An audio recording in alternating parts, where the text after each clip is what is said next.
കൂട്ട ആത്മഹത്യയിൽ അടിമുടി ദുരൂഹത. മൊഴികളിലെ വൈരുദ്ധ്യവും അപ്രത്യക്ഷമായ ലക്ഷണങ്ങളും തേടി അന്വേഷണം ഇനി ക്രൈംബ്രാഞ്ചിൽ. കോട്ടയം അയർക്കുന്നത്തെ ഒരു കുടുംബത്തിലെ 4 പേരുടെ കൂട്ട ആത്മഹത്യ കേരളത്തെയാകെ നടുക്കിയ വാർത്തയായിരുന്നു. എന്നാൽ ആ മരണങ്ങൾക്ക് പിന്നിലെ യഥാർത്ഥ കാരണം കേവലം സാമ്പത്തിക ബാധ്യതകൾ മാത്രമാണോ? ലക്ഷക്കണക്കിന് രൂപയുടെ ഇടപാടുകൾ നടന്നിട്ടും ആ വീട്ടിൽ ഒരു ആഡംബര വസ്തു പോലുമില്ലാത്തത് എന്തുകൊണ്ട്? മരണത്തിന് മുൻപ് 3 പേർ നൽകിയ മൊഴികളിലെ വൈരുദ്ധ്യങ്ങൾ വിരൽ ചൂണ്ടുന്നത് എങ്ങോട്ടാണ്? ഈ ദുരൂഹതകളുടെ ചുരുളഴിക്കാൻ കേസ് അന്വേഷണം ഇനി ജില്ലാ ക്രൈംബ്രാഞ്ചിന്. അയർക്കുന്നം മറ്റപ്പള്ളി ചിറപ്പുറത്ത് തോമസ് എബ്രഹാം, ഭാര്യ ജോസ്ന, മക്കളായ മരിയ തെരേസ, അലൻ എന്നിവർ വിഷം കഴിച്ച് മരിച്ച സംഭവത്തിലാണ് അന്വേഷണം കോട്ടയം ജില്ലാ ക്രൈംബ്രാഞ്ച് ഏറ്റെടുക്കുന്നത്. നിലവിൽ അയർക്കുന്നം പോലീസിന്റെ പ്രത്യേക സംഘമായിരുന്നു കേസ് അന്വേഷിച്ചിരുന്നത്.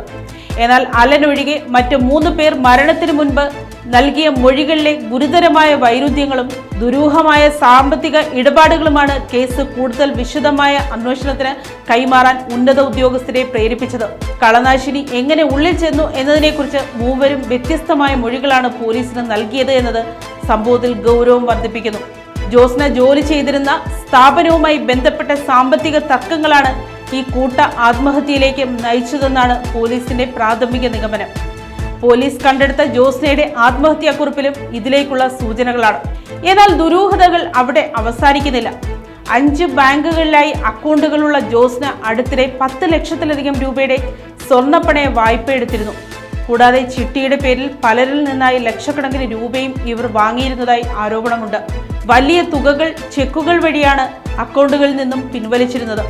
ഇത്രയും വലിയ തുകകൾ എങ്ങോട്ട് പോയി എന്നത് സംബന്ധിച്ച് യാതൊരു വിവരവുമില്ല.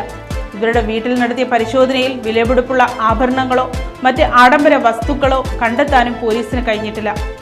ഈ സാഹചര്യത്തിൽ പണം കൈമാറിയ വ്യക്തികളെ കേന്ദ്രീകരിച്ചാണ് അന്വേഷണം പുരോഗമിക്കുന്നത്. അതേസമയം നാടിനെ ഒന്നാകെ കണ്ണീരിലാഴ്ത്തിയ 4 പേരുടെയും മൃതദേഹങ്ങൾ ചേപ്പമ്പാറ മർത്തമറിയം പള്ളി സെമിത്തേരിയിൽ സംസ്കരിച്ചു. കോട്ടയം മെഡിക്കൽ കോളേജിലെ പോസ്റ്റ്മോർട്ടത്തിന് ശേഷം വീട്ടുമുറ്റത്ത് അല്പനേരം പ്രാർത്ഥനയ്ക്കായി വെച്ച മൃതദേഹങ്ങൾ പിന്നീട് പള്ളി ഓഡിറ്റോറിയത്തിൽ പൊതുദർശനത്തിന് വെക്കുകയായിരുന്നു. ചാണ്ടിയോമൻ MLA, മുൻ MP തോമസ് ചാഴിക്കാടൻ തുടങ്ങിയ ജനപ്രതിനിധികളും വിദ്യാർത്ഥികളായ മരിയയുടെയും അലന്റെയും അധ്യാപകരും സഹപാഠികളും ഉൾപ്പെടെ 100 കണക്കിന് ആളുകളാണ് അന്ത്യാഞ്ജലി അർപ്പിക്കാൻ എത്തിയത്.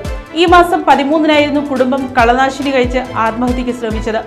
തുടർന്ന് കോട്ടയം മെഡിക്കൽ കോളേജിൽ ചികിത്സയിലിരിക്കെ വിവിധ ദിവസങ്ങളിലായാണ് ഇവർ മരണത്തിന് കീഴടങ്ങിയത്. അവശേഷിക്കുന്ന ദുരൂഹതകൾ ക്രൈംബ്രാഞ്ച് അന്വേഷണത്തിലൂടെ പുറത്തു കൊണ്ടുവരുമെന്ന പ്രതീക്ഷയിലാണ് ഇപ്പോൾ നാട്. News desk, Kottarakkara media.